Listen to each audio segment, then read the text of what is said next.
Okay, we're going to be starting our meeting for Whitko School Corporation. We first have our public hearing. Before we begin, we would like to talk about, we lost a Whitko family member, longtime employee, Kevin Shoemaker. Our condolences go to his family. He was our bus mechanic for years, and our sincere condolences to Deb and the rest of the family and friends. Thank you. This is working. Can you hear me? I want to announce to the board and to the community that as in honor of Mr. Shoemaker and to allow all of our staff and those who might want to attend the services that are going to start at 1 o'clock to 4 o'clock Thursday at the fire station in South Whitley, that Whitko Community Schools will be doing an e-learning day that day. And that will allow all of our staff and bus drivers and community that work at our schools that want to attend that to do that, so that it won't upset our transportation issues or anything in that day. Thank you. Thank you. This is a public hearing on the 2022 proposed budget, capital projects, and transportation plans. The board will hear public comments and support for the 2022 proposed budget, capital projects, and transportation plans. Financial consultant Steve Nauman will present the proposed budget and plans for capital projects and bus replacements. The floor. Thank you.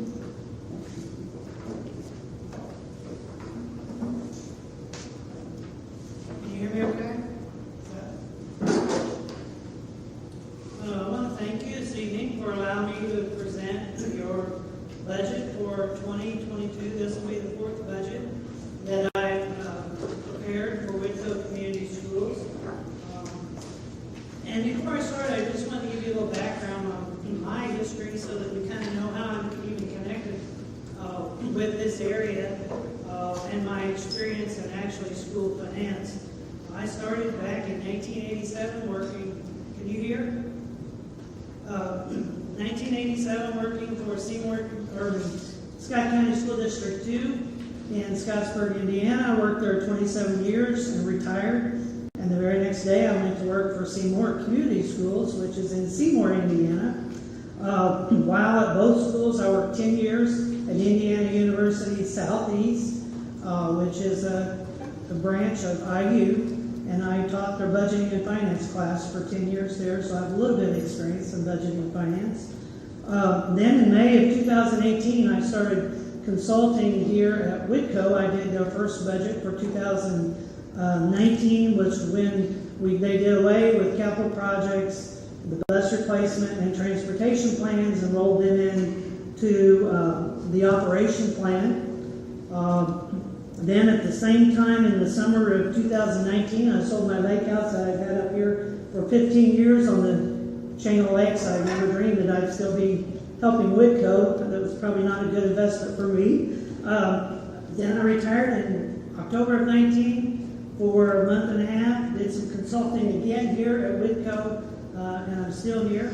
And then went back to work for Seymour in 2019. So been a little bit everywhere, but just kind of wanted you to understand that there is a connection. I'm not just somebody that comes in here and does our budget annually.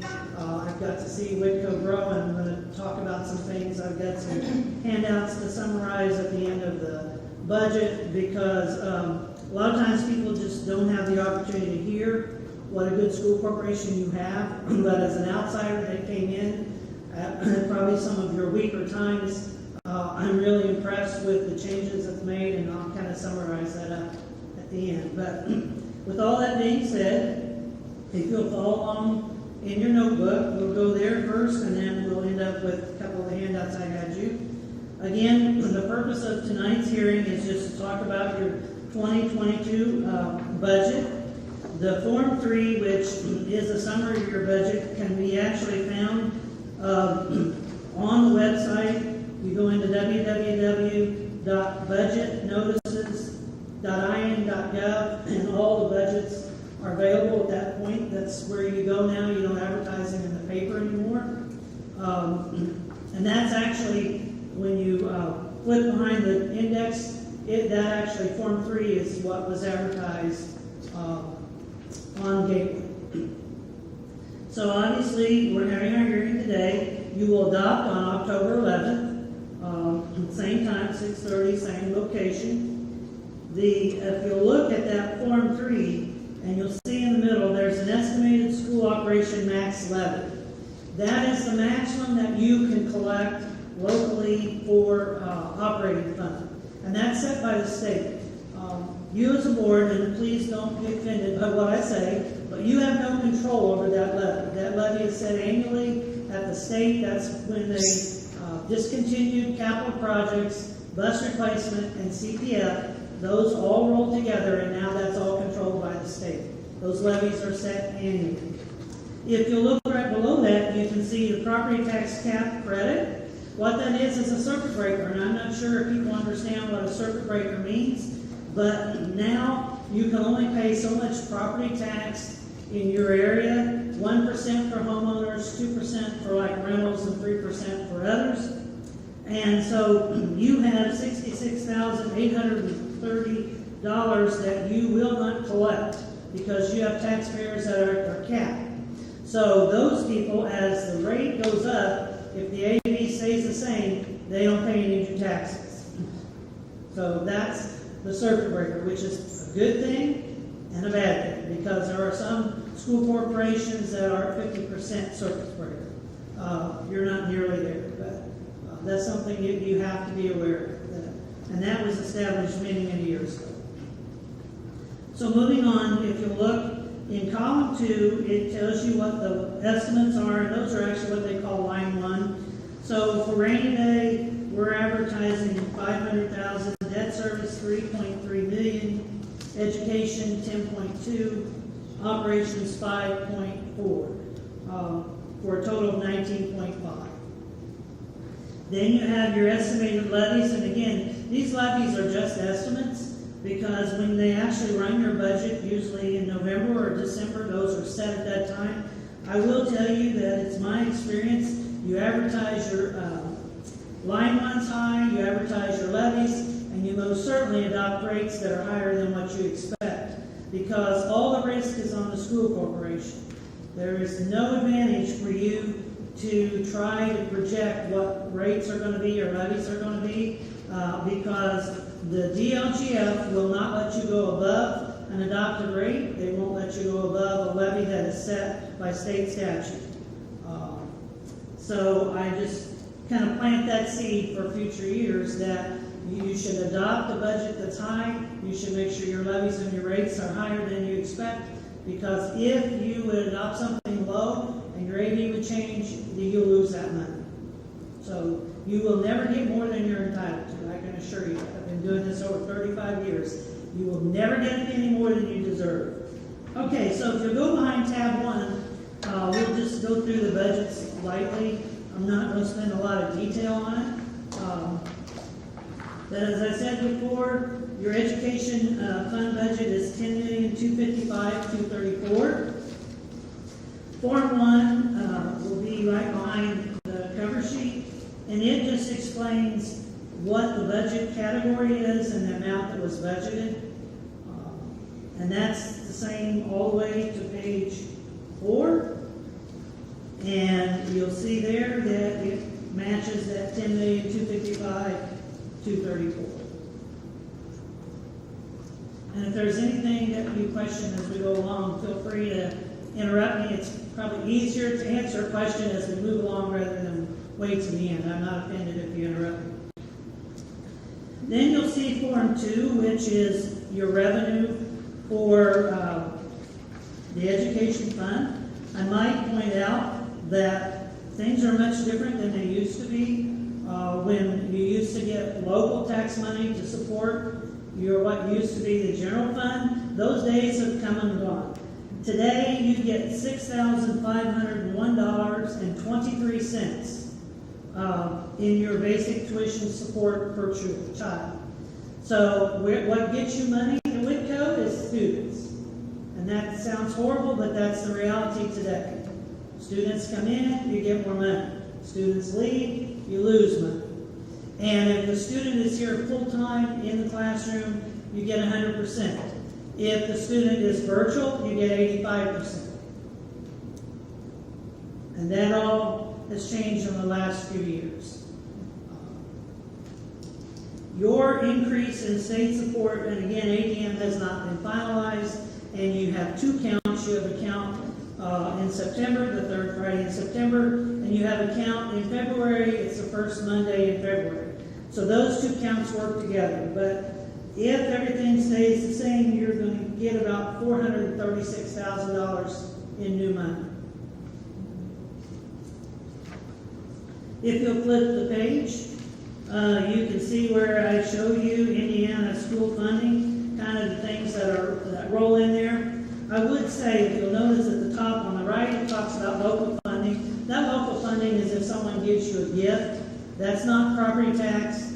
So when I say local, that's if I walk in and say, I want to support your school, I'll give you $1,000. That's the type of local funding. No property tax goes into the education fund. It is all supported by the state, which is your income tax and those other taxes. But just so that nobody misunderstands, there is no support to the education fund from property taxes. That has gone away. Then if you'll flip the page, you will see the budget estimate, financial statement, and basically what that does is at the top half it shows you the balances that you had on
is a rainy day is when the state tells you you're not getting your December payment. And in my 35 years, I've had 2 times in my career that I would consider that a rainy day. They took our December support payment at one time, and then when the state had financial trouble, they reduced our state support. Those would have both been times I would have considered rainy day. Rainy day never should be used for salaries and benefits because it's one-time money.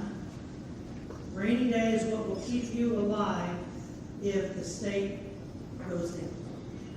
No, I should. That's just my opinion, because a lot of people are saying, you got $1 million to use that rainy day money. Absolutely not. And I don't think it should be used for buildings. Pardon? Not for building either, correct? No. And I will say, like I said, in all of my years, I used rainy day one time at one of my school corporations, and within 2 years, we paid that money back. Because that is your emergency money to keep your doors open. Because the question would be to you, if that's not there, what's your plan? What's your plan to keep this building or corporation running? I know what mine is. That's my question to you. What's yours? Any questions on rainy day? Thank you. All right, then behind tab 5 is your bus replacement plan. By state statute, you have to have a 12-year bus replacement plan because in theory, they rotate in and out every 12 years. But they amended this a few years ago to only advertise 5 years, but you still have to have a 12-year plan, but this is what we advertise. And it's strictly a rotation. So as you can see, you're really held to the 2022 plan, which is $210,000. And that is appropriated in your operations fund. You have to have that money appropriated to cover that. Years ago, it would have had its own levy. Now it's all rolled together. So I will say the mercy of your CPF, of your bus replacement, is at the mercy of the board. You decide whether you do your 12-year plan like you should. You decide whether you do capital projects like you should, because they all roll together. I still look at them as 3 different things. I would recommend that same thing to you. Because it's easy to take your money out of one category. It's tough to put it back. And remember, your bus replacement plan works off of a 12-year plan. So if you skip a year, you've pushed everything back for a year. So I know I probably talked too much, but I just want to make sure that everyone understands how all this works. And then behind that is actually your capital projects plan. The only thing that you really have to list anything anymore is the expenditures that are more than $10,000 per item. So for instance, you buy Chromebooks every year, but no Chromebook that you buy, to my knowledge, is $10,000, so you will never see Chromebooks on here. You may spend $50,000 in Chromebooks. They are not part of your CPF plan. Only the items that are $10,000 or more. And then the last page in your booklet shows you some of the things that we do annually here that a lot of people forget about. But if you want your buildings to stay nice, you have to paint, you have to carpet, you have to seal blacktop. Those are things that eat up your operation budget. You have to seal your roofs every so often. So there are lots of things that are not annual things, but you have to be able to do to keep things going. And I'm very proactive when it comes to maintaining your buildings. There are 2 ways to look at it. Put it off until you need it, or try to make it nice as you move along and keep that cost down, because what you don't want to do is get in a situation where now you've got to tear down and start over, or a major renovation, because those are very, very costly when those happen. And sometimes not very taxpayer friendly. Any questions on any of that?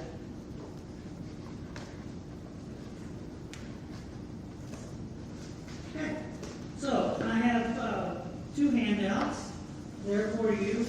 I should have probably made them a little different because they're all red and blue. school corporation 2021 assessed value at the top left-hand corner. Do you see that? Okay, what we did is we went all the way back to 2018, because like I said, I've done your budgets for the last 4 years here. And I know there's always controversies. How does our tax rate align with other people around? So what we did is prepared for you the assessment and the budgets for 21, 20, and 19 for Wawasee, Triton, Warsaw, Waukegan, Whitley County, obviously Whitko, Tippecanoe Valley, and Smith Green. And you can see the difference in the assessments, and the assessment's what drives your tax rate. So if you want to do something great for this school corporation, you try to get your assessment up. You try to get businesses in here, because that lowers your rate. That's the first thing. Then let's talk about the things again that you can control. Because a lot of people think, and I'm just going to talk about your current tax rate. Your current tax rate for 21 is $1.0784. You as a school board have no control over 65 cents. That's the operation levy. That's set by the state. It has a growth factor every year, usually around 4%, 4.5%, and that's it. They don't care what your needs are, and don't take this wrong, but that's the way it's set up with the General Assembly. Your operation levy is set every year. It used to be, if you needed more buses, you raised more money to buy those buses. If you needed transportation, you did a transportation appeal. You can still do appeal, it's much harder now. And in CPF, you tried to tax for your max in CPF so that you could maintain your buildings. Those all are together. So your ability to do more has gone what? So when people are comparing you to other schools, it shouldn't be with the operations, because you have no control. That happened back when everything changed. Yes, it's part of the tax rate, but it's like your utilities at home. You don't get to negotiate with your electric company, your water company. Those things are set. This levy is set for you. The thing that you do control is your debt. And I am a very firm believer, and I've done this my entire career, and it's been very successful with school corporations that I've been in, is that you determine what debt rate this school corporation needs, and is your goal to maintain that debt rate. Making the rate go up and down is not beneficial to any school corporation. Getting it stable so that you pay your fair share, your children pay their fair share, your grandchildren pay their fair share of taxes. Because no taxpayer likes a seesaw. And what's so different today than in the past, when you let your rate start going up and down, is when your rate drops, it affects the circuit breaker for everybody. And when your rate goes down, you help every other government entity that's in your taxing unit. You help them all. When you want to raise your taxes, you hurt them all. Because now you're taking money and making it go to a circuit breaker. Because you're only going to get so much money from every taxpayer. That's why now more than ever, stability is what's best for school corporations. It's hard, but if you educate people on the benefit of a stable tax rate, in the long run it works. And I can tell you, the current school corporation I'm at, we are doing a $52 million bond issue and not raising taxes because we structured our debt so it went off and we picked right back up. It's stable. Same thing when I was in Scottsburg. We built a new middle school 25 years ago for $18 million and did not raise taxes. And that's my belief. Keep your rate stable.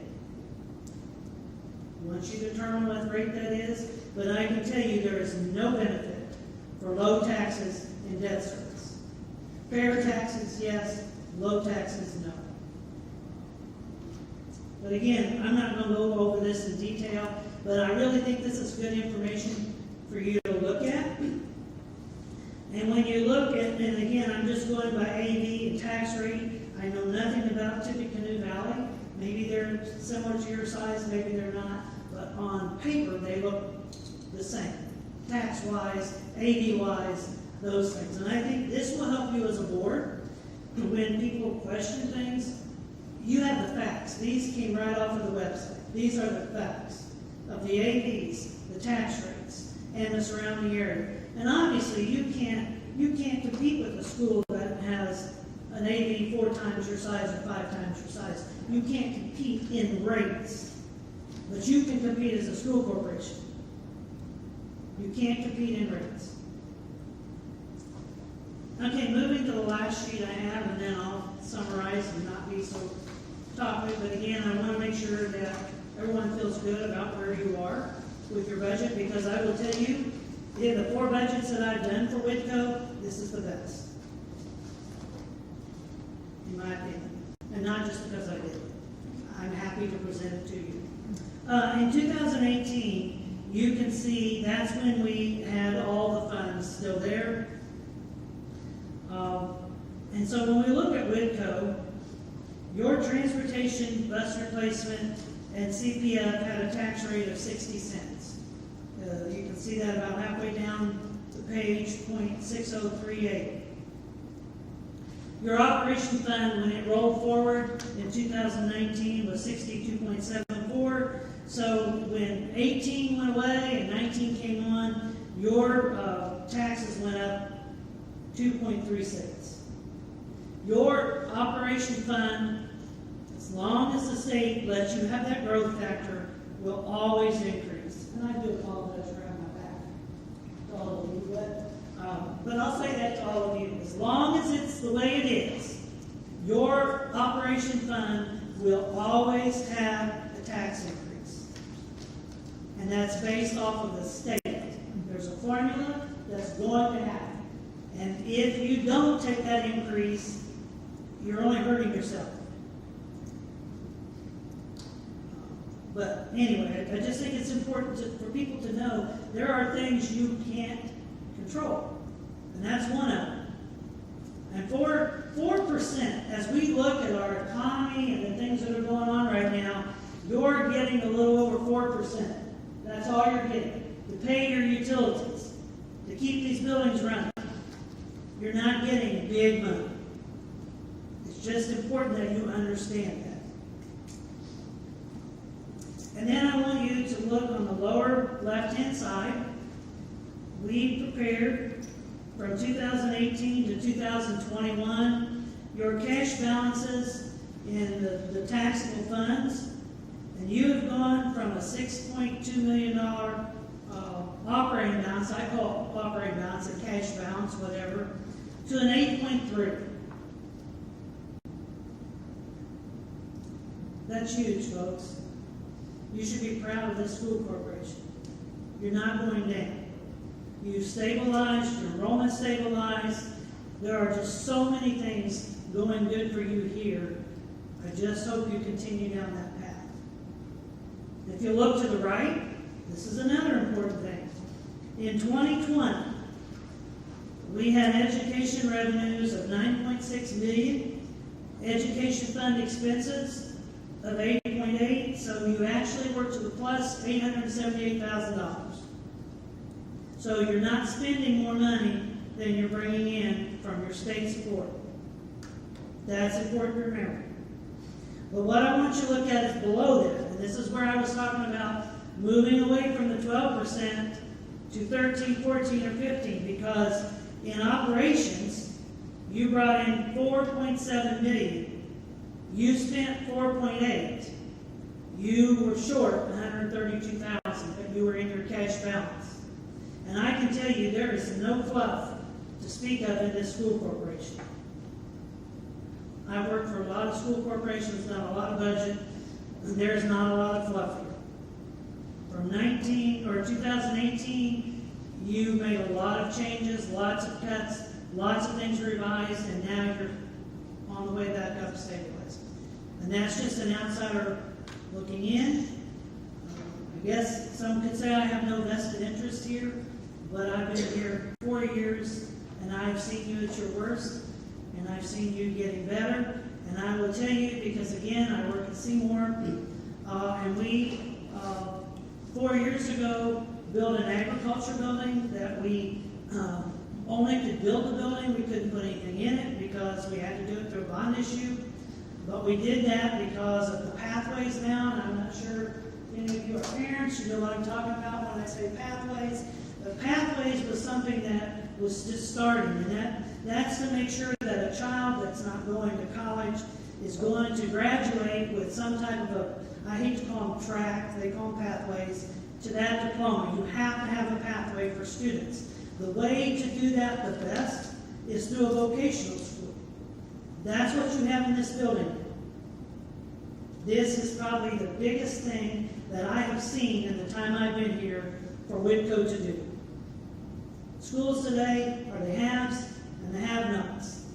You have just what you need to survive, or you're working to be the best and have something that nobody else has. You have it here, folks.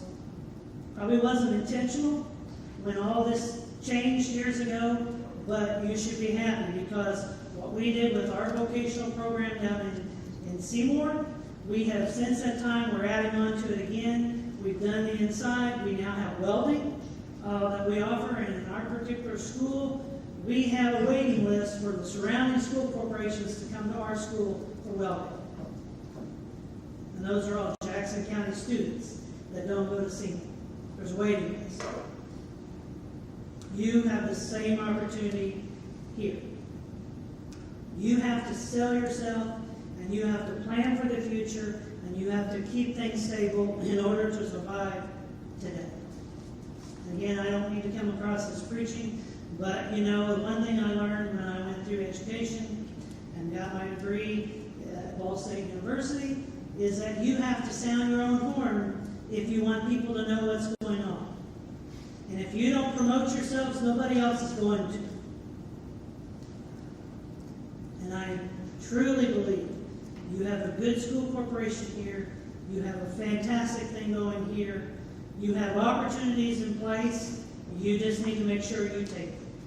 With debt going off this year, I'm just going to give you my opinion. You need to recapture what you think is fair, if not what's going on.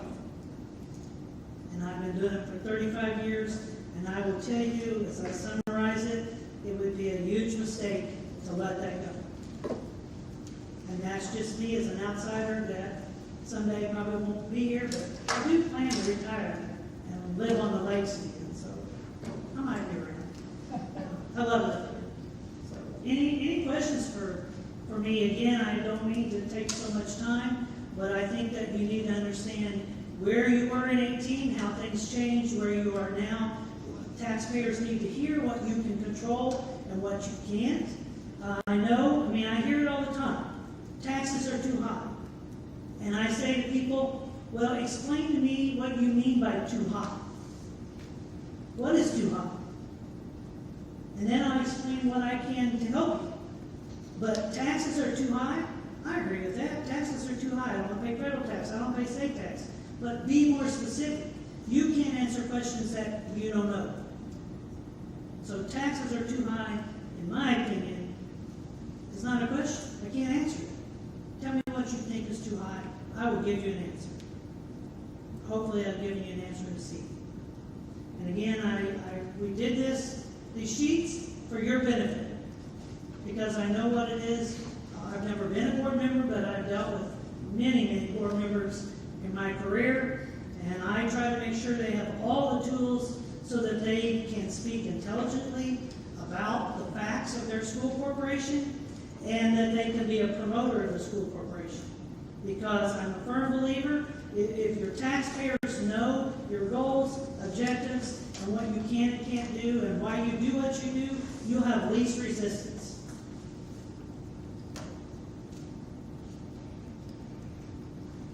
Anyway, hopefully that's been helpful. And if you don't have any other questions, that would be the end of the hearing. And I would say to the board, I'm going to leave and go back south. My budget hearing's tomorrow night at Seymour. So I have a 3.5, 4 hour drive. But I don't, if you want me to hang around, I certainly will. But I don't want to offend you or anything. But again, it's a pleasure to be here with you. Thank Really, you. I love helping you guys. Thank you. Thank you. Steve, I just want to say before you head south, and let the board knows, and I know they do in the community, that I want you to have our thanks for your hard work and your dedication to Whitko. Since my short tenure here and getting to know this gentleman, he's been here every weekend, Friday night, Saturday, Sunday, laboring through, getting our budget, doing our numbers, and bringing us back and look at the budget from where we are now. And working hand in hand now with Lynn Lenninger, our new business manager, bringing him up to speed. And the amount of time and hours that you put in here on weekends is phenomenal. And I just want to say thank you, and we greatly appreciate you. Thank you. My pleasure. Thank you. Okay, the floor is now open to hear public comments about the proposed 2022 budget, capital project, and bus replacement plans. Drive safely. Thank you. Any public comment?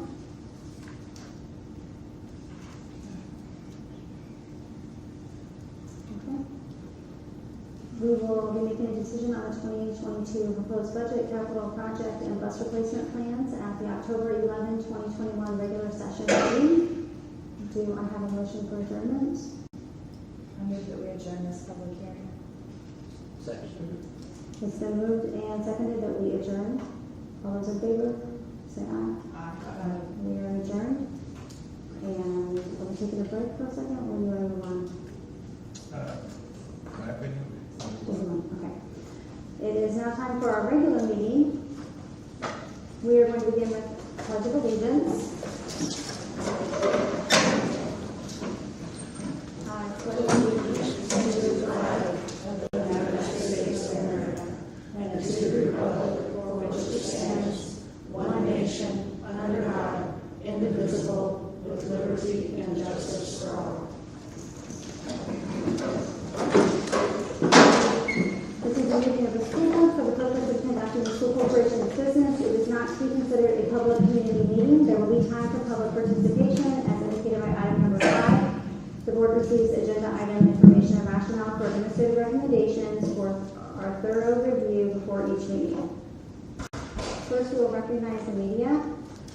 We have Linda, is it Tincher from the Coastal Mail. Thank you for being here. And next, we are going to move on to Students of the Month. We have Graceland Rose from Pierce Elementary School.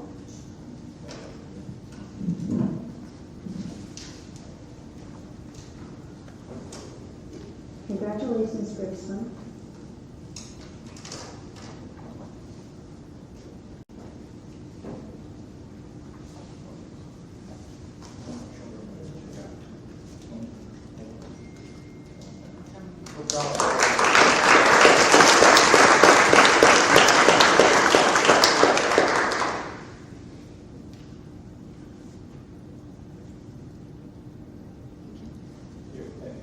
Next, we have Davin Day from Sackville Elementary School, nominated by Gina Vardaman and Laura Bonampi.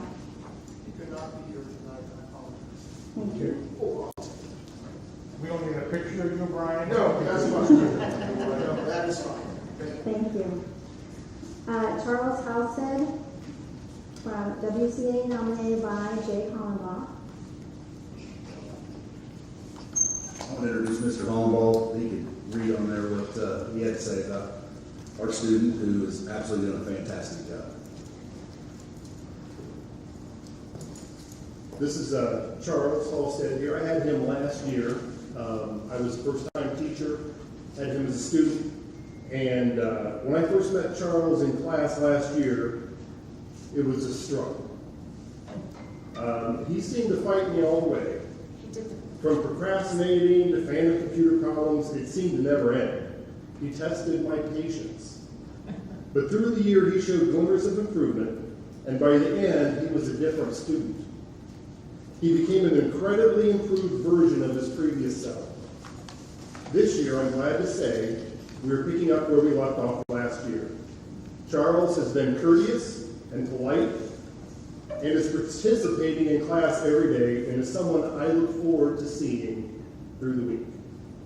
Thank you, Charles.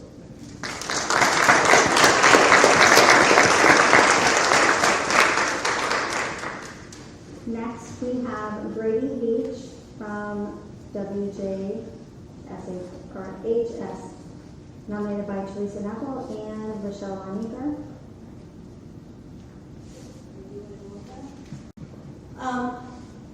Well, I wrote, Grady is an advocate for others as well as for himself. He's right there to assist his classmates and teachers with technology and academic issues. And then Mrs. Leininger, he is an active participant in class and is excited to be back to school.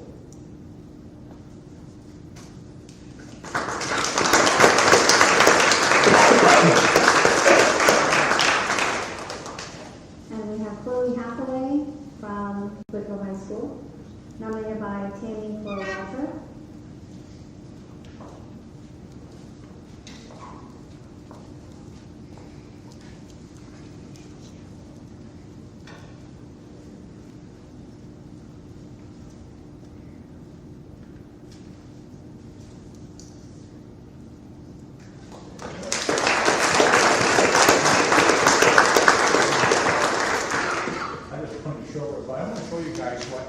What they're getting, Chloe thought I was going to keep it, so I'll give it back.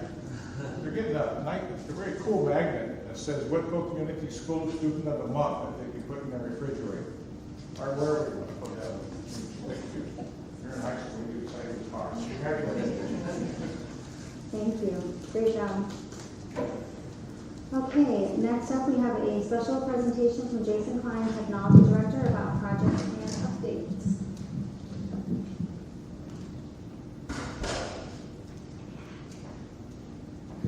Ask you to bear with me for just one moment.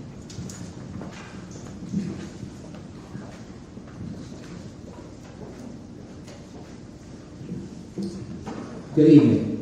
We're excited to share our overall plans for the low-cost overhaul of the community areas located here at Whitko Career Academy.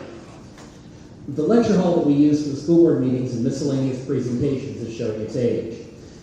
Technology speaking, anyway. I'm sure many of you remember the bulky televisions that used to be up on the walls at the last meeting and for a decade or two before.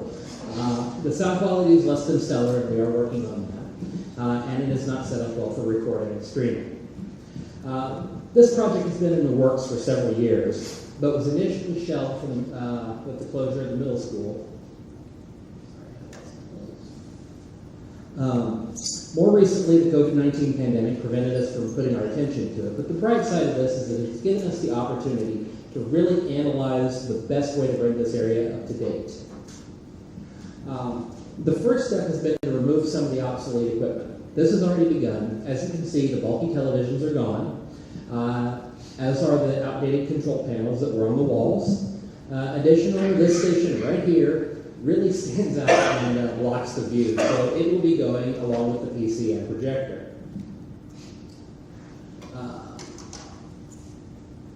We've been talking with the Whitko Career Academy construction classes about building an AV control center at the back of the room.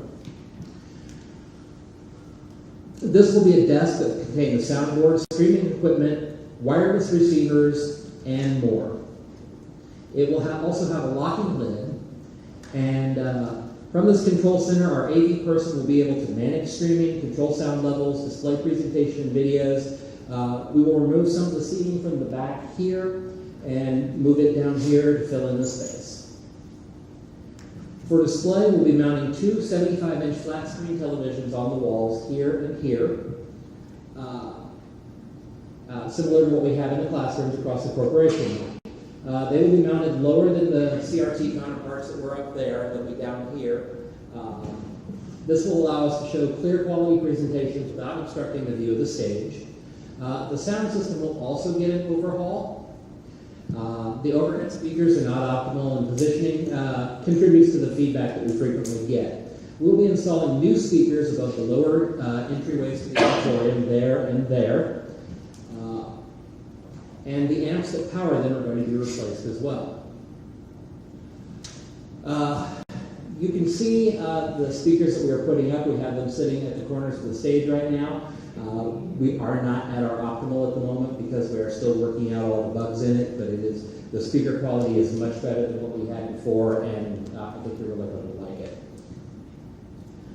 We already had a lot of the equipment needed to complete this project. All the sound control and streaming equipment is the same equipment we've had for a few years. The speakers are left over from a previous project, and most, if not all, of the labor costs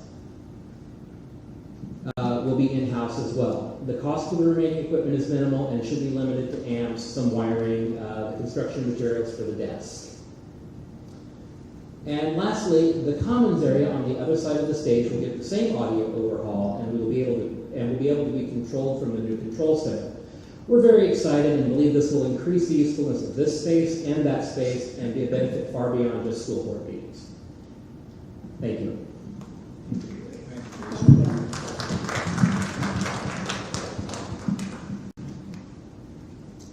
Next up, we have approval of minutes. The following meeting minutes are presented for the board for approval. We have the August 16, 2021 regular meeting minutes. Do I have a motion to approve? I'll make a motion to approve the August 16th regular meeting minutes. A second? Second. It's been moved and approved that we approve the August 16, 2021 regular meeting minutes. Is there any discussion? Seeing none, we will vote. All those in favor? Aye. Those opposed? It passes. Moving on to our reports. We have our principal and director reports. First up, we have Principal Shannon Lane from Pearson Elementary School.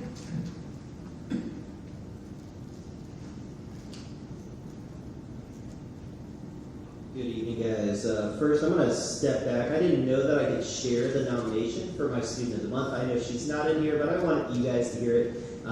This is from her 6th grade teachers, a combination of the two. Gracie Rose is the 6th grade Student of the Month at Pearson Elementary for September. She works hard in class and has a positive attitude and is an island of calm even when the energy level in the classroom is high. She's kind to her peers and focused and goal-oriented. She has a growth mindset and is always ready to learn. So I just wanted to share that because that's why we're here, and I did not know I was able to share that before, so. All right. Before I get into my board report, I would also like to say thank you. Our school had a staff member who lost a spouse, and we had an outpouring from our community as well as our high school and our South Whitley Elementary and their social emotional teams came to support our teachers in that time of need. So I really, really appreciate that. That was amazing that they rallied around our family and took care of us. All right, so now to the actual board report. Teaching and learning update. This year we are implementing our Engage New York math curriculum, and that has gone very well. Our students and teachers are engaging in deep and meaningful mathematical conversations and talking about the concepts of math deeper than we have previously. Teachers are also utilizing the new online learning platform called Zern. It's a great platform. It adjusts to student need, and it is closely aligned with Engage New York. We are working on our cluster learning and our teacher learning within our building, and that's been very successful. And we're experiencing the nuances and differences of the updated NIET Teaching and Learning Standards rubric, specifically the learning environment domain, which is the one that Whitko is adopting, the only new part that we're adopting in our teacher standards for this year. Students are working diligently to complete the fall NWA testing, and that has completed, and we're working to develop strategic plans to assist those students in areas of deficit and areas of acceleration. This year, so with our school climate and culture, we have CUPS care cards, which are part of our PBIS programming. It's that positive behavior intervention supports. And we have had over 300 individual student cards given out thus far in the year, and those kids come down and they're smiling and they're so excited because they were noticed, and they were noticed doing above and beyond the expectation. And it's just a great thing to see that. We've also implemented those for our staff, and those staff are a little bit more reluctant, but they will bring them down and they get a prize as well. It's normally chocolate. That seems to be their favorite prize. I make no judgments. We're having school counseling focused word of the month, and this month it's respect. So we're encouraging our students to show respect to each other as well as their school staff and to their peers. Our instructional leadership team, or ILT team, is working hard to be in the classrooms, and we are observing, modeling, and team teaching with teachers to support our student learning. Last but not least, we have our family and community engagement. So we have 2 athletic teams that are currently operating. We have 15 or so volleyball participants, student athletes, and we have 2 students that have joined our cross-country team with Mr. Booz, our physical education assistant, and he is leading those boys, and they are excited to be running, and good for them. Last is parent-teacher conferences are upcoming September 30th and October 5th. Those will be from 3:30 to 7:30, and we're looking forward to the chance of our teachers and parents being able to connect with those meaningful conversations. Thank you guys very much. Have a great evening. Thank you. Thank you. Next, we have Brian Emmert from South Whitley Elementary.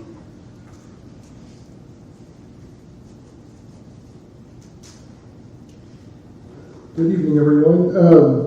After a few years of successful fundraising, selling donuts and pies and cookies from Rise and Roll, we were able to purchase some playground equipment. And I wanted to thank Mr. Moose and the group here, the Buildings Trades, is that what it's called? Group. They have been helping us put together some of that items, and they've been over at South Whitley. We're hopefully going to have that ready for everybody to use for our kids in the next couple of weeks. I know Mr. Lane talked a little bit about common formative assessments and parent-teacher conferences, so I won't go over those. But I do want to say that climate is always something we continually work on, not just for our students, but for our staff. And before I came to South Whitley 5 years ago, the staff said we need to do a sip and sigh. And I said, what is a sip and sigh? And they said, that is a Friday afternoon where we get chips, salsa, and ranch from the hacienda, and we sit and we sip on slushies and we eat our chips. And so we had our first sip and sigh with our staff last Friday, and I tell you what, it was much needed. We used the courtyard out in the middle of South Whitley Elementary School. Mrs. Sprunger was able to get a slushie machine, non-alcoholic, and so we had slushies, chips, and salsa. So that was really great for our staff. Lastly, I just wanted to talk about, as Corporation Testing Coordinator, the Indiana Testing Portal just opened up today with some updates and things like that. So as a corporation, we are going to be taking a readiness test here probably in the next month, once I get with Mr. Klein here and get that set up. It is probably a 15 or 20 minute just practice test for students. Not all students will need to take this. We can take maybe 15 or 20 for each school just to get on their device, make sure the test is working properly on our devices. And again, it only takes about 15 or 20 minutes. It doesn't hurt them, doesn't help them or anything, but it's just a readiness test so that we are ready come spring when our iLearn and iRead 3 come about. So thank you. Thank you. Next, we have Amy Evans from Whitko Junior Senior High School.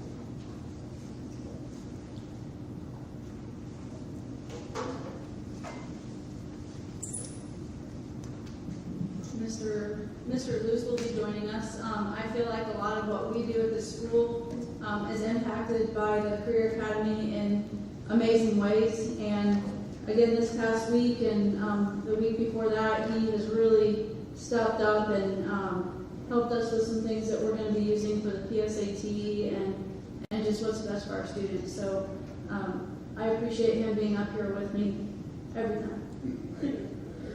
Okay. So I'll start with instruction. It's going to sound a lot like the previous principals. We've started our cluster groups. I've been at other schools and haven't had the fortune of seeing the TAP system. And our coaches are doing an incredible job. Our master teachers and working with our staff and listening to the conversations that the staff is having during those is very impressive. I've not seen this level of engagement at any school I've been at, so I know we're headed off into the right direction for those cluster meetings. We meet in two main groups. I believe I put Tuesdays and Thursdays, but it's Tuesdays and Wednesdays. And then I also do a Thursday morning to meet with some of our coaches who are giving a lot of their time after school and can't meet in the afternoon, so we meet with them in the morning. And again, those conversations have been outstanding. We did complete our NWEA testing for fall for grades 7 and 8. The teachers are using the data to differentiate instruction, provide remediation, build those skills that our kids need. Our 10th graders will be taking the PSAT. Our 11th graders will take the ASVAB in October. It's October 13th. And again, we're working with the Career Academy on setting up an alternative schedule for our students so that we can best meet the needs for those students testing. Any senior who does not have a pathway yet will also be taking the ASVAB. And I think we have about 22 seniors who will be taking the ASVAB as well. A big question that I've gotten a lot, and it is a concern of mine, is the geometry in our school. We've contracted with a virtual company where we'll have a Indiana licensed virtual teacher giving instruction for the whole class period. So they'll be there to answer questions and provide guidance. We'll also have another staff member in there who's monitoring the in-person aspect of that. I'm really excited to begin it. It's a kind of a new concept, so we'll rate it and see how it does. But again, we're working very hard to get what we can for our students. Communication. I think this is an area that we need to improve. Our central office and our technology team is working with us on not only improving communication going out, but two-way communication. And so we'll be trained on that so that we're able to, give our community information as well as receive it back. And I've really enjoyed getting to know this community. I've been able to talk to parents on the phone and meet them in person. And Whitko, you just have an outstanding community here. Some positive points. Our band started out the year great with one of the highest scores they've ever started with. So really excited to see how they're going to continue the year. One of our students, Chloe Bollinger, was honored at the Miss Great Lakes, let me get this right because it's very important. She was honored as the Miss Great Lakes Outstanding Teen 2022. She will continue that on at the state level, I believe in June. She also received the Spirit Award, which is voted by the fellow competitors, and that award means she had a great personality, she was helpful, and I think that is deserving of honor for her as well. Ryan Brown was announced as a semifinalist for the National Merit Scholarship Program. It is an incredible accomplishment. Very few students actually get to make it onto that semifinalist round. So it's amazing to see what our Whitko kids are doing. I've been able to witness our FFA teams practice. I walked in on a meet competition. I wasn't sure what they were doing, but now I understand they will be doing, I believe they're doing a state competition with that. And then they also have a skill-a-thon. So our kids, they're so diverse. Anytime you walk through our hallways at the end of the school day, you're going to see the FFA team practicing. You're going to see teachers helping students. And that's a story I think that really makes Whitko an outstanding place to be. Thank you. Oh, upcoming, we do have homecoming next week. The game is on the 1st. We are running a alternative schedule again with the WCA support and transportation. And so we'll do a pep rally at the end of the day for all our sports teams. And then our parent conferences again are coming up in October. So, looking forward to those. Thank you. Thank you. All right, And Joe Luce from Whitko Career Academy. Thank you. Mrs. Evans is a pleasure to work with every day, so she's been very supportive and made it easy to, this year, really have some great collaboration. From the beginning, Mr. Burbarnik set his expectations with us as administrators. He asked that, we are collaborative and we are supportive of each other. And if there were situations that arose, that we needed to be honest and we needed to make sure that we just continued to think about the students first. And as Amy mentioned, we work closely together to try to give our students the best opportunity. Ryan mentioned the construction trades, working with the elementary to put together the playground equipment. Those are just some small examples of, I believe, how we're trying to carry out that expectation. And we have a really good administrative group. I enjoy working with all of you. So thank you very much for that. And then finally, in the board report, included in there all of our classes with what they're doing in class, what's happened in class so far. And hopefully there's time, because there's quite a bit that you can look at it and really feel a great sense of pride for what we have happening at the Career Academy. It's been a really good start to our school year, a nice atmosphere, and we just continue to hopefully move forward. And then finally, I wanted to mention Charles Halstead again as a Student of the Month. I've been a part of Students of the Month for my entire career, and when all of our teachers have an expectation, and it's one of their things they do is they all have to recommend somebody. So we're choosing from 14 to 15 different kids, and when Jay selected Charles as his nominee, he came down and just reiterated the fact that Charles is what we're really all about. That we're about kids that are going to take an opportunity to hopefully find themselves, to redefine themselves, and then turn into a successful story like Charles has. So we're very proud of him. Thank you. Thank you. Chris Benedict, Director of Alternative Programs.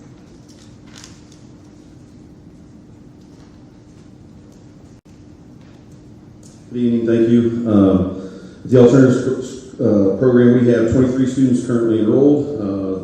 They're obviously working on APEX, trying to get those credits recovered, as well as meeting their graduation requirements. Out of those 23, we have 21 of them that are participating at the Career Academy, either in a field of study, for earning their 6 required credits that they will need in that CTE field of study. Those other 2 students are in both morning and the afternoon session at the alternative school. We did receive our funding around August 30th for the 2020-21 school year, and currently working on the grant renewal process for this upcoming year that needs to be completed by the 29th.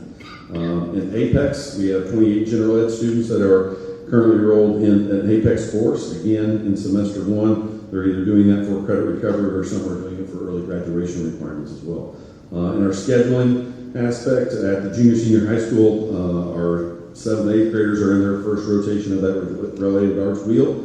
They're taking either exploring music, art, digital art, STEM, and PE. And then our 8th grade students are out here at the academy. They're doing intro to agriculture, as well as preparing college careers. And they receive high school credit for that, the 8th graders do. And then at the academy, all of our programs for the sophomores through seniors are enrolled in the next level programming study courses launched by the Indiana Governor's Task Force and approved by the Ivy League. So we're all current and moving forward. A lot of people are still in the Perkins 4. We're moving ahead right into the Perkins 5 for this year. So, thank you. Thank you. Next up, we have Allison Kellogg, Director of Social Services. Good evening, everyone. Now that we've been in school for over a month, things in our department have started to level out and settle down a little bit. The special education department and most of our schools in general have persevered through classroom shutdowns due to COVID, staffing issues, and just general beginning of the year chaos, and we've made it through. The special education department staff have gone above and beyond for our students, and I could not be any more thankful to be a part of this team. So in regards to employment, since the last board meeting, we have fulfilled 2 of our most needed positions. We have Justin Wolpert. He is our new speech and language pathologist at South Whitley Elementary School. And we have Kathy Kramer. She is providing speech and language teletherapy services. She's on contract for Pearson Elementary, and she's also working at the junior and senior high school. We still have several available certified teaching as well as instructional aid assistant or instructional aid positions that need to be filled. So I reached out to local colleges just to kind of get our name out there to promote Whitko and to see if we could possibly get those positions filled as soon as possible. In the meantime, I want to thank the special education staff at Whitko, including our phenomenal teachers and our phenomenal instructional aides, who have really stepped up to fill in all the gaps that we have to make sure that student needs are being met. So they're just amazing and incredible. With grants, most applications for our grants have been completed, with the exception of the grants that have been delayed due to the DOE, because just like Whitko and schools across the nation, the DOE is not immune from the staffing issues, and so there's delays there. But those applications, if they're not delayed further, should be completed by the end of October. I've been receiving notices just as early as this morning of the applications that we have submitted that they're being approved, and so we'll receive those funds for the fiscal year of 2022. We've been working hard to make sure that grant funding is being spent by the due date, which at this time, and again, I've received notice that there's a good possibility that the due dates for the encumbrance is going to be delayed as well, but we have not heard that for certain yet, so we're working really hard to get that grant money spent. These funds are being spent on computer programs to close achievement gaps, especially due to COVID, materials to assist with differentiated instruction, and supplies to ensure fair and equitable learning for all of our students. So that grant money is going towards really great things for our students. And then finally, I just wanted to update the community about our Blue Team. That's a really positive and popular thing that goes on at Whitko. So our Blue Team is now up and running thanks to Joe Luce and thanks to Don Stone. Our students in applied skills at the high school, they're being given opportunities to receive instruction here at the Career Academy, as well as participate in activities that develop life skills. And it's been a wonderful program for our students in the past, and what I've been able to observe so far this year, our students are having a lot of fun and they're having great experiences. So I just want to make sure to give thanks, because that's just a wonderful program, and we're going to see a lot of benefit from that. Thank you. Jason, do you want to present? Hello again. I'll try to keep it brief. The technology department is settling into the school year. The majority of the new security camera and security and safety cameras have been installed. The rest will be coming in over the next couple of weeks. This installation has been handled entirely in-house with no need of outside contractors. We are conducting the small overhaul of the lecture hall and commons areas I detailed in the presentation earlier. Our student tech team has begun at each of the elementary schools, which is a program where interested students begin to learn some of the ins and outs of computer repair and support. Nick Meadows is shining as our new nuts and bolts person. Nate Myers and Janet Malloy are keeping things running smoothly at all the schools. Abby Sperlin makes sure everyone has what they need, and Pam Baker keeps us all up and running with Power School State reporting, and she coordinates with the transportation and routing. And of course, our tech interns continue to learn and fill the gaps where we need them. I can't even express how thankful I am to have such a great team. As always, we continue to work diligently to make the technology experience for staff and students as pleasant and hiccup-free as possible. Thank you. Thank you. Next we have John Owen, Athletic Director. I don't think he's here. Jim Fumbaugh, Transportation. Good evening. I don't have anything to add to the update that I submitted. I see that's going to be handled later on in the meeting, but I do want to say that I'm very thankful to the superintendent and the board for implementing the e-learning day on Thursday. It's been a rough couple of days. That's a huge hit for Whitko and the transportation department. But I would also like to say that Mike Sands is continuing to cling on to Whitko and stay out of retirement.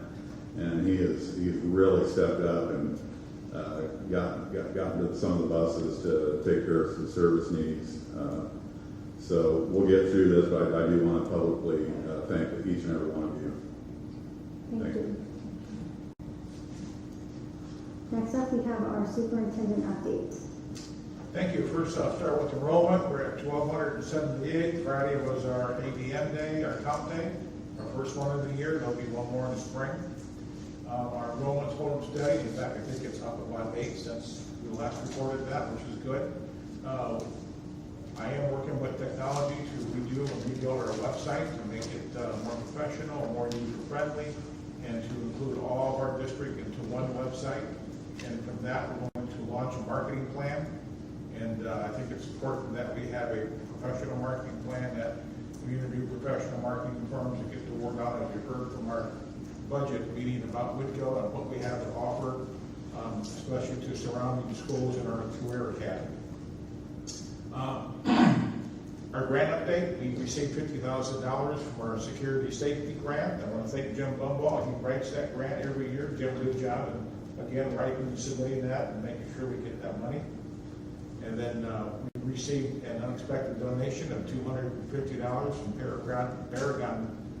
Paragon Medical for the Pearson Elementary School Functional Skills Group. So we certainly appreciate that. With that, that's what I have to offer tonight. Thank you. Tim, I did look back to last year on September 29th, our ADM count was at 1243, so we're 35. So we're climbing, right? That's a good thing. We just got to keep that and keep moving. I was looking at the chart I saw in 2017, we're at 1,300 something. So I'm kind of targeting back to that, Scott, to see. And we have all the tools here to grow this. I'm excited about it. Thank you. Thank you. 5.0, public comments on agenda items. Attendees must register their intention to participate in the public portion of the meeting upon their arrival at the meeting. Participants must be recognized by the presiding officer when requested to preface their comments by an announcement of their name and group affiliation. Each statement made by participant shall be limited to 3 minutes duration.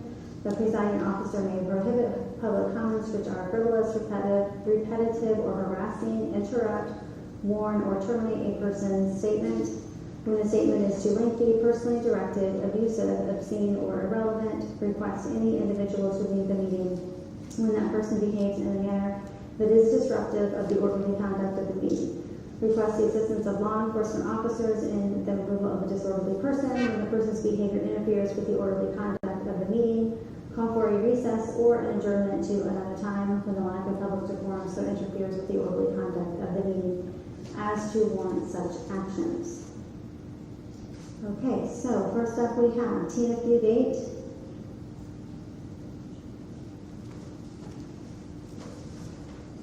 Thank you. I appreciate your time this evening. I wanted to just ask some questions about the athletics program as a parent of students here and as a Whitko alumni. I wanted to talk about updates that maybe are being looked at for our facilities, specifically the track and field. My daughter participates in the track program, and last year we were unable to hold or host any events because our track is in disrepair. I know there are different events that we're not even able to practice here at our school because our track doesn't allow for that at the junior senior high campus. So I wanted to just understand if there are plans and thoughts on making some repairs to that, maybe additional thoughts as it relates to our football field or other athletic facilities that we have available. I know schools in our area are making a lot of updates in those areas as well. So I think to stay competitive, those things are important. Ms. Fugate, thank you for your concern. It's a concern of mine and the board's as well. I have done site studies at the junior senior high school with administration, and we are working a program forward to address those issues for our students. Thank you. Thank you. Next up, we have Melissa Wolf.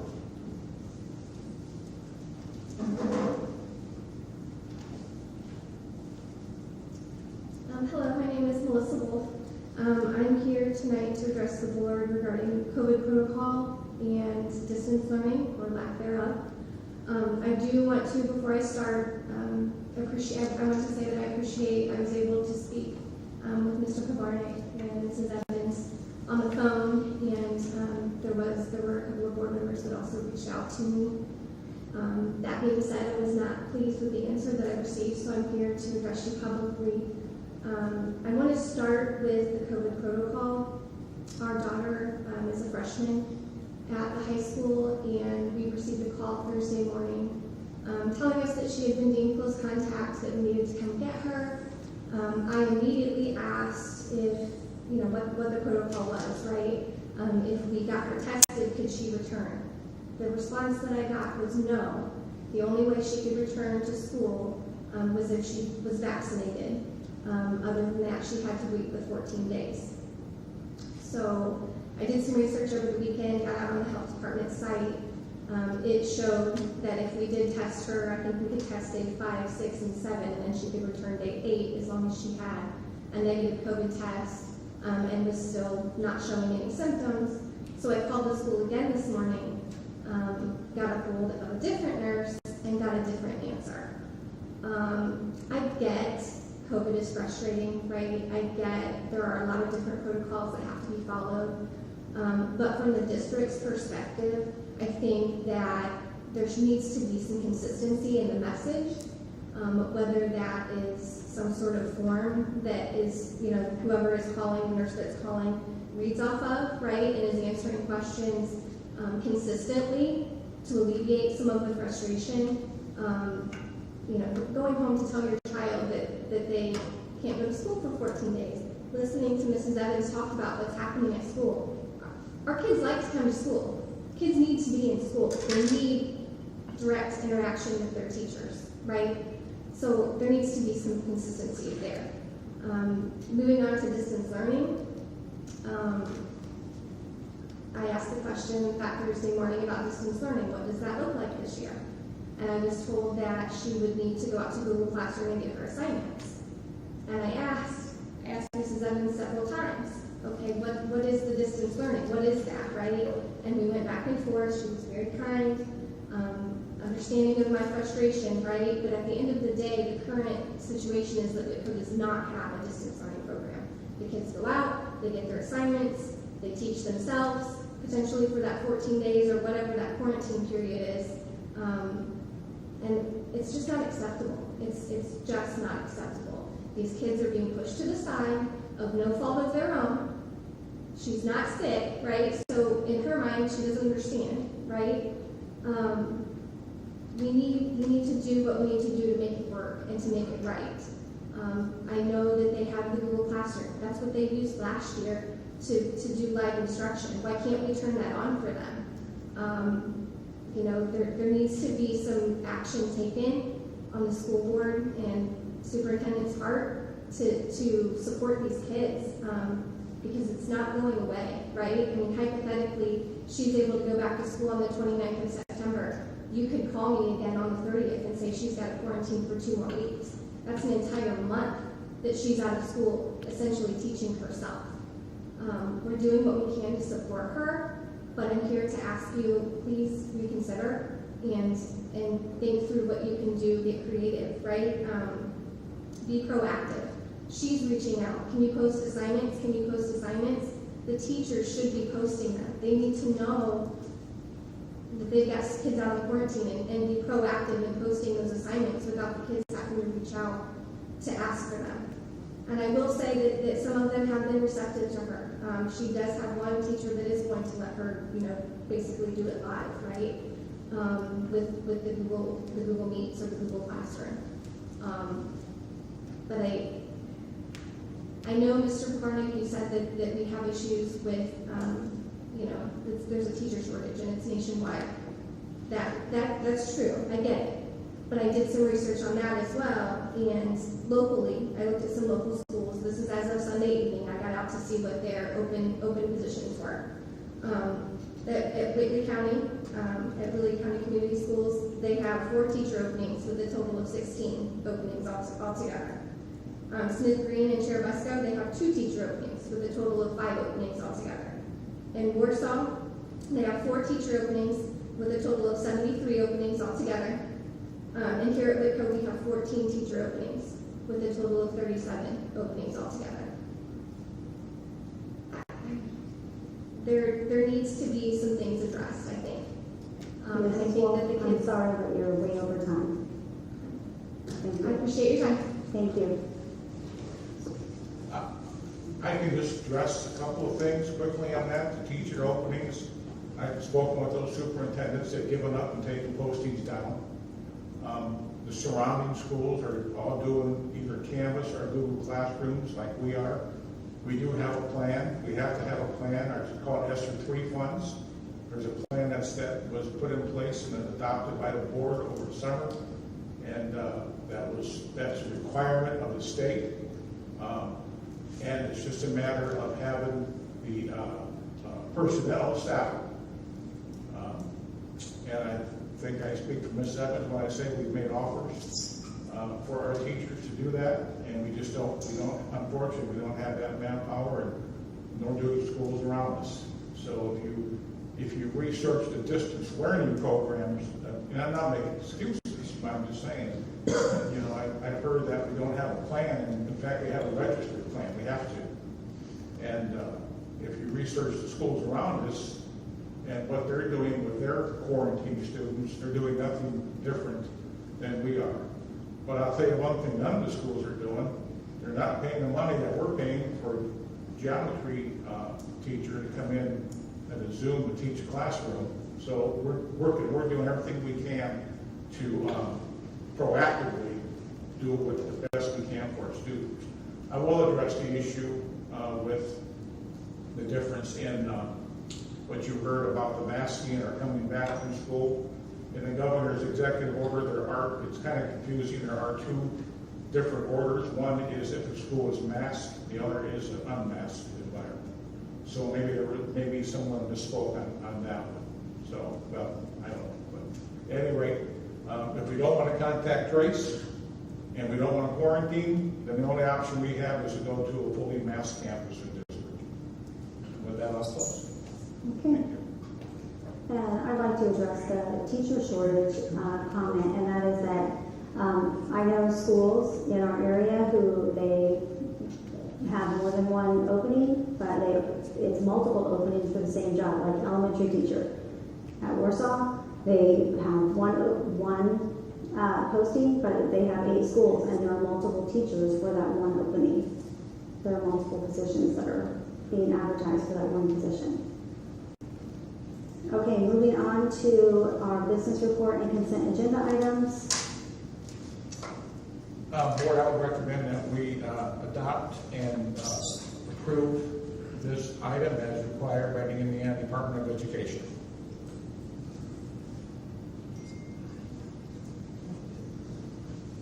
Do I have a motion? I move that we accept the business reports and consent agenda as listed. I'll second. This is all it says. Yes. Okay. Is there any discussion? It's been moved and seconded that we accept the consent agenda items. All those in favor? Signify. Aye. All those opposed, the motion passes. Moving on to 7.0, new business. We have some field trips that are being planned, which is great to see them coming back. PES kindergarten classes to Kircher Sunrise Orchard on October 4th. Chesley Elementary students to the Community Public Library several times. And we have the high school yearbook class trip to IPFW on October 6th. Southfield Elementary students to Keener Dairy Farm on September 22nd. PES students to Survive Alive Firehouse and McMillan Education Center on November 5th. And Southfield Elementary students to the YMCA. Do I have a motion? I move that we approve the field trips as presented. For the second? I'll second. It's been moved and seconded that we accept the field trips as presented. All those in favor signify by saying aye. Aye. All those opposed? The motion passes. 7.2, Way of Christ Church requests use of a school bus for drivers Brock and Gwen Ostrom. The church members will pay for fuel and carry the necessary liability insurance. The retreat dates are October 21 through 24 and 28 through 31, and November 5-7 throughout this one, North Manchester to North Webster and back. I believe they've done this before from years past. Do I have a motion? I move that we accept the Way of the Christ Church requesting the school bus. Thank you. Second? It's been moved and seconded that we accept the Way of Church request for a school bus. All those in favor, say aye. Aye. Okay. All those opposed? That motion passes. 7.3 committee assignments for the collective bargaining committee. I appoint Bill Patrick to the collective bargaining committee for the board. Okay? Sure. Okay. 8 is miscellaneous administrative items. Mr. Delano? I just want to thank the administrative team. Their reports tonight always impressed me, and how you're working together and how you're making things work in a positive way for our students here at Whitko. I know, Mr. Benedict, you come up and talk about the alternative school, but you do so much more in student services here than just that. And we all appreciate that. Ms. Kellogg, I don't know what to say. My impression, I'm so impressed with you and what you brought to us, what you continue to bring, and what you've accomplished in a short amount of time. It's just beyond words. So you've just done a yeoman's job of taking over that department and building the department. You don't know how many superintendent meetings we have in district-wide where there's 27, 28 superintendents on there, and they're all talking about the special ed, their shortages. They can't find the staff for them. They're getting special ed, especially because with that, as you know, you get out of compliance, you get dinged by the state, and they're worried about getting dinged, and some of them are going to get dinged. They haven't got a choice, and we don't have that. That's because you came here and put your nose to the grindstone and went to work, and it's done a tremendous job. So thank you for that. So everyone, Lynn, the way you've been working with the budget and everything, it's just been just tremendous teamwork going on here. So thanks to all of you on behalf of all of us. Thank you. The school board meets in executive session Wednesday, September 22nd in the Whitko Career Academy room at 6:30 p.m. The next regular board meeting is Monday, October 11th here at the Career Academy at 6:30. Motion to adjourn. I move that we adjourn. Second. Thank you. It's moved and seconded. We adjourn. All those in favor? Thanks for everyone who's here.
No, but it's work.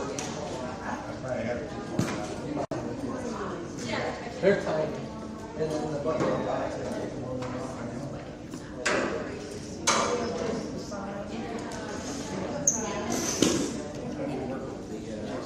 Positioning or seriously? I'm not kidding. Because did you not just hear me? What's that? I bet you turned it off when I turned it on. Oh man. Well, was the board meeting? Yeah. No, that should be. Am I putting the stuff back in there? Yeah, just. I mean, do we take care of all this tonight? Or do you want to do it in the morning? We can do it in the morning, but not with I was hoping you would say that. Yeah, let's get out of here. Yeah, me too. All right. What do I need to do? Just shut everything off up here? Yeah, hold on. Did you already stop the stream? No. Do I need to hit end stream? Yeah, just hit that streaming button, and that will finish that out. These are, those are that's a clown. That's not that.